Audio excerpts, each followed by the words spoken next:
Well, newly approved legislation at the state capitol could make it easier for such schools like Rise to prosper here in Oklahoma. Earlier, I visited with the law's author, State Representative Jason Nelson. Representative Nelson, what will this bill allow Oklahoma now to do? Well, it's the Lindsay Nicole Henry Scholarships for Students with Disabilities program, and what it will allow a parent to do is make a decision that they believe is in the best interest of their child to take a portion of the money that would normally go from state and local revenues to a public school with them to a private school that may better serve that child's needs. Sometimes private schools have a more specific program for a certain disability or learning disability, and it really just provides parents the freedom to make that decision. Where if they stay in the public school, this public school can make that decision, but it's all part of a kind of a long process of negotiating with the school district to develop an IEP, and this just short circuits all that and allows the parent to make the decision right away, because these children just don't have the time to wait to sometimes negotiate these things. And the other thing it will do is limit the schools, the public schools' liability. Right now, if a student's at a public school on an IEP, they have unlimited legal and financial liability. They have to pay whatever it takes to educate that child. So it's really designed to be a win-win for both the schools and the parents and these children. And the IEP stands for Individualized Education Program? That's correct. And it's a kind of a contract that was created by the federal mandate, the IDEA, Individuals with Disabilities Education Act.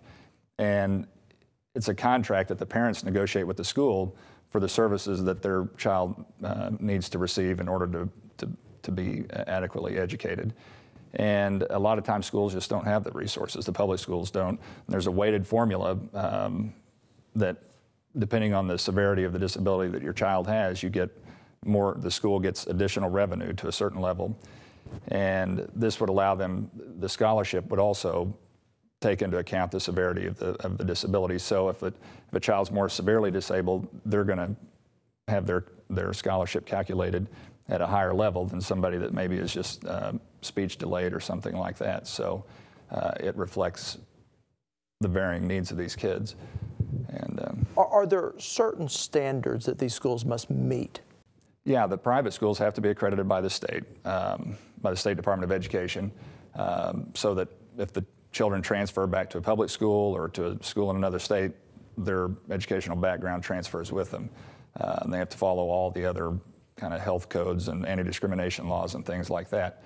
But it's not just recreating what they would have had at the public school. I mean, it's a private school. They can create their own curriculum, their own programs that they find might work.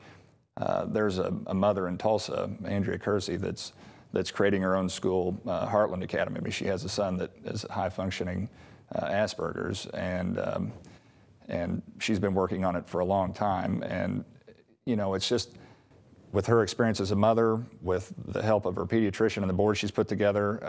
I mean, I think she's going to really be able to design a really great school for kids that, when they get into junior high and high school, it just is not going to work in the traditional public school setting. And if we can use schools like this, a private school, to just get them through that rough time, you know, these kids will go on to be productive, contributing citizens, you know, that realize their dreams. And, you know, really that's the goal of it, is what does it take? We don't want to try to shoehorn a kid that may not fit into a traditional program at a school that really has limited resources. Let's give everybody the flexibility to, you know, to find what works for each individual child. Too many times I think we talk about children in a collective sense and neglect to look at each individual child and what it takes. And this legislation is designed to try to allow parents to do that.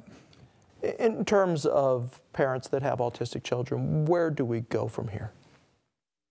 Well, I mean, there's got to be a lot of research to know what really works in terms of therapies and things like that, but there's a number of ways to deliver those therapies. There's been attempts at the Capitol to try to get an insurance mandate to have insurance companies pay for this.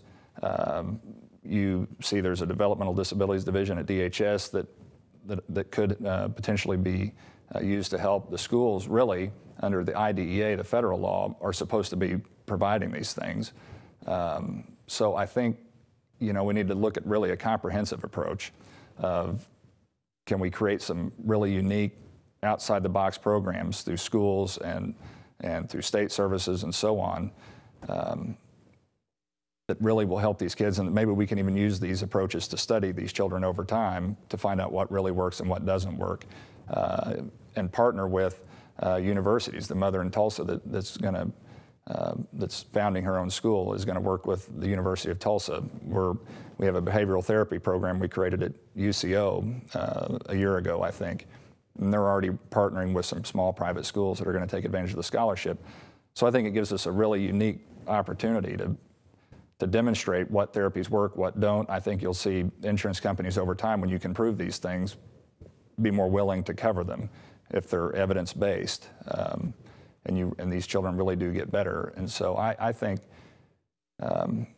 this bill really is the beginning of what I hope is a more comprehensive approach, looking at every stream of money we can find to focus on these kids to really get them the therapies they need so that they can go on and live productive lives. If we don't do it, their dreams are dashed, their parents' dreams are dashed, and they will often become a ward of the state or a burden to the taxpayers, and it's a loss for everybody. So I think it's worth the investment here through the schools and trying to create a flexible plan.